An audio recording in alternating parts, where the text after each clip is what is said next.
You know, there are American heroes who don't like this idea. Neil Armstrong, Gene Cernan have both testified against commercial spaceflight and the way that you're developing it, and I wonder what you think of that. I was very sad to see that, because those guys are, those guys are heroes of mine, so it's really tough. I wish they would come and visit and see the hardware that we're doing here. And I think that would change their mind. They inspired you to do this, didn't they? Yes. And to see them casting stones in your direction. It's difficult. Did you expect them to cheer you on? So they're hoping they would. What are you trying to prove to them? What I'm trying to do is to make a significant difference in spaceflight and help make spaceflight accessible to almost anyone. And I would hope for as much support in that direction as we can receive. Yeah, 2008, we had the third consecutive failure of the Falcon 1 rocket for SpaceX. Tesla almost went bankrupt. We closed our financing round 6 p.m. Christmas Eve, 2008. It was the last hour of the last day that it was possible. We would have gone bankrupt 2 days after Christmas otherwise. And I got divorced. That was like rough, man. Bit of a scar tissue there. I gave basically both SpaceX and Tesla from the beginning a probability of less than 10% likely to succeed. In the beginning, I wouldn't even let my friends invest because I didn't want to lose their money. I thought it was like, I'd rather lose my own money. We almost did die at SpaceX, actually. So I budgeted for 3 flights. Technically, I did have a plan where I had the money from PayPal. I had like about 180 million from PayPal. And I thought, I'll allocate half of that to SpaceX and Tesla and Silver City, and that should be fine. I'll have 90 million. Like, that's lots, But then what happened is things cost more and took longer than I thought. So I had a choice of either put the rest of the money in or the companies are going to die. And it's like, so I ended up putting all the money in and borrowing money for rent from friends. When I was young, I didn't really know what I was going to do when I got older.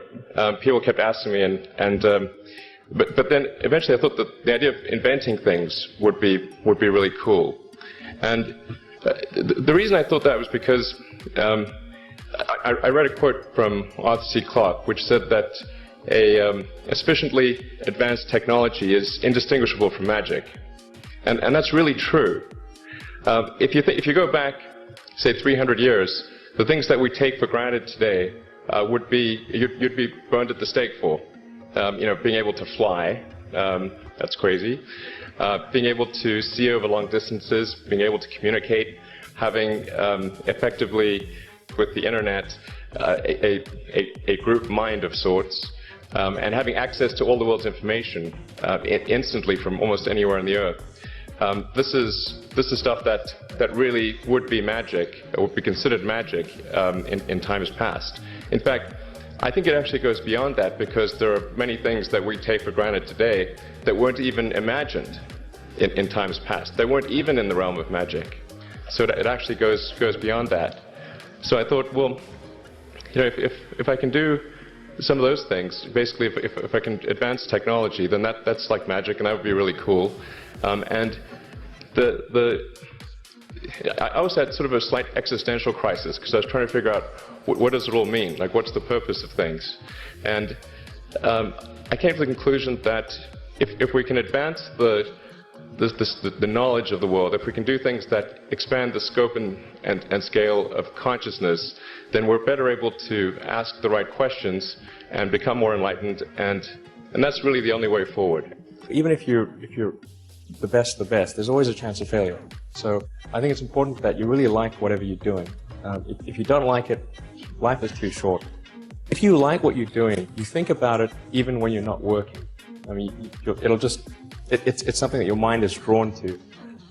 And if you don't like it, you just really can't make it work, I think. what kind of future do we want? Do we want a future where we are forever confined to one planet until some eventual extinction event, however far in the future that might occur? Or do we want to become a multi-planet species and then ultimately be out there among the stars and be among many planets, many star systems? And I think the latter is a far more exciting and inspiring future than the former. Mars is the next natural step. In fact, it's the only planet we really have a shot at establishing a self-sustaining city on. Once we do establish such a city, there will be a strong forcing function for the improvement of spaceflight technology that will then enable us to establish colonies elsewhere in the solar system and ultimately extend beyond our solar system. What gets me more excited is the fact that this would be an incredible adventure. Maybe like the greatest adventure ever. And it would be exciting and inspiring. And there need to be things that excite and inspire people. Yeah. You have to be, reasons why you get up in the morning. It can't just be solving problems. It's got to be, something great's going to happen in the future. It's really a mindset. You have to decide, we're going to try to do things differently, well, provided that they're better. You shouldn't do things differently just because they're different. They need to be different and better. But I think you just have to sort of decide, let's think beyond the normal stuff and have an environment where that sort of thinking is encouraged and rewarded, and where it's okay to fail as well. Because when you try new things, you try this idea, that idea, well, a large number of them are not going to work. And that has to be okay. If every time somebody comes up with an idea that has to be successful, you're not going to get people coming up with ideas. SpaceX is alive by the skin of its teeth, so is Tesla. If things had just gone a little bit the other way, both companies would be dead. And I had, like, one of the most difficult choices I've ever faced in life was in 2008. I think I had maybe $30 million left, or $30 or $40 million left in 2008. And I had two choices. You could put it all into one company, then the other company would definitely die, or split it between the two companies.